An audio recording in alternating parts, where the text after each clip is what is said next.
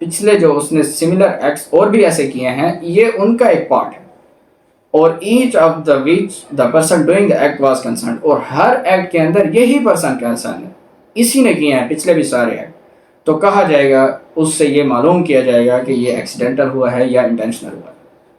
تو یہ فیکٹس بھی ریلیونٹ ہو گئے۔ ایگزامپل کے ساتھ سمجھتے ہیں کہ A is accused of burning down his house in order to obtain money from which it is insured.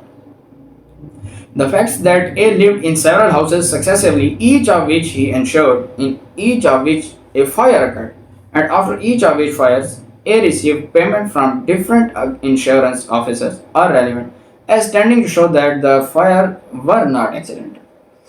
A ایک انشورنس کمپنی سے پیسے مانگتا ہے کہ میں نے آپ کے سامنے ایک اپنا گھر انشور کرایا تھا آپ کے پاس، اور اس کو آگ لگ گئی، لہٰذا مجھے انشورنس کے پیسے دیں۔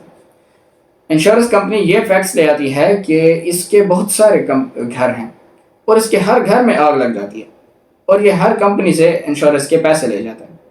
تو یہ فیکٹس اس چیز کو شو کرتے ہیں کہ یہ جو ایکٹ اس گھر کو آگ لگنے والا ہے یہ ان ایکٹس کا پارٹ ہے، سملر اکرنس کا پارٹ ہے، اور یہ بھی شو کر رہے ہیں کہ یہ اسی بندے کے بار بار ایکٹ ہیں۔ تو یہ فیکٹ بھی ریلیونٹ ہو جائیں گے، اور اس سے یہ معلوم ہو رہا ہے کہ یہ ایکسیڈنٹل نہیں ہے بلکہ انٹینشنل ہے۔ اس کی ایک اور ایگزامپل ہے کہ A is employed to receive money from the debtors of B. It is his duty to make entries in a book showing the amounts received by him. He makes an entry showing that on a particular occasion he received less than he really did receive. The question is whether this false entry was accidental or intentional. The facts that other entries made by A in the same book are false, and the false entry in each case in favor of A are relevant. A کو B نے ایک ذمہ داری دی ہوئی ہے کہ تم میرے قرض داروں سے میرے قرضے وصول کرو گے۔ A جب بھی قرضہ وصول کرتا تھا تو جتنا لیتا تھا اس سے کم لکھتا تھا بک کے اندر، تو اسی طرح اس نے ساری بکس کے اندر غلط انٹریز کر دی۔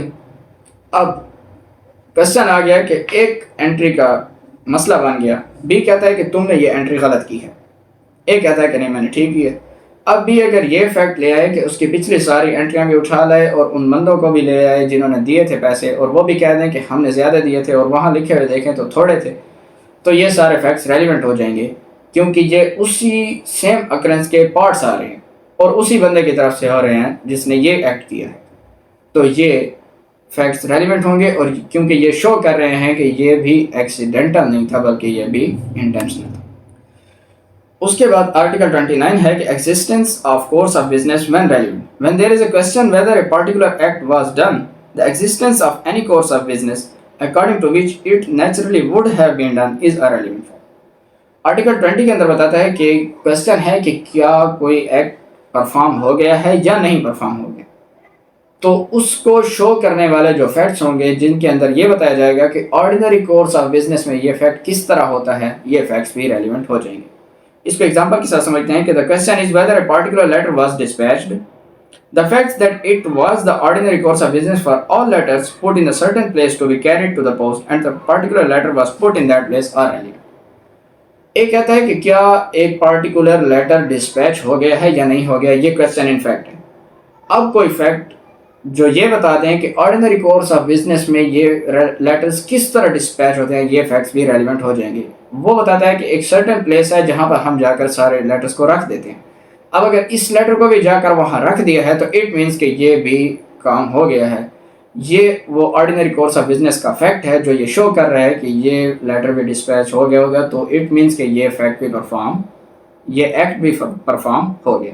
اس کی دوسری ایگزامپل ہے The question is whether a particular letter reached A. The facts that it was posted in due course and was not returned through the dead letter office are relevant. Question ہے کہ کیا A کہتا ہے کہ کیا فلاں letter ایک B کو پہنچ گیا تھا۔ اب اس کے بارے میں یہ کوسچن ہے اور یہ فیکٹ ان ایشو ہے۔ اب اس فیکٹ کے ساتھ یہ فیکٹ لا کر ثابت کرنا کہ جو ڈیو کورس آف بزنس ہے وہ یہ ہے کہ ہم جا کر ڈسپیچ کر دیتے ہیں، اور اگر یہاں سے بھی چلا گیا اور ڈیڈ لیٹر آفس نے واپس بھی نہیں بھیج دیا تو اٹ مینس کہ یہ لیٹر کا پہنچ چکا ہے، یہ اس بات کا ثبوت ہے اور فیکٹ ہے۔ تو یہ فیکٹ بھی ریلیونٹ ہو جائے گا کہ ڈیو کورس آف بزنس میں جو کام جس طرح ہوتا ہے وہ فیکٹ اگر لے آئے گا کوئی تو وہ فیکٹس بھی ریلیونٹ ہو جائیں گے، تو یہ سمجھا جائے گا کہ یہ ایکٹ پرفارم ہو گیا۔ تو یہ تھا جی آج کا ہمارا لیکچر آرٹیکل 27, 28, 29 سے ریلیٹڈ. امید ہے کہ آپ کو ان کی سمجھ آ گئی ہوگی. اگر آپ کا کوئی کویسچن ہے تو آپ کمنٹس باکس میں یا میرے ان باکس میں واٹس ایپ کے اوپر پوچھ سکتے ہیں. ملتے ہیں اپنی اگلی ویڈیو میں جس میں ہم پڑھیں گے ایڈمیشنز. تب تک کے لیے تھینک یو سو مچ. اللہ حافظ.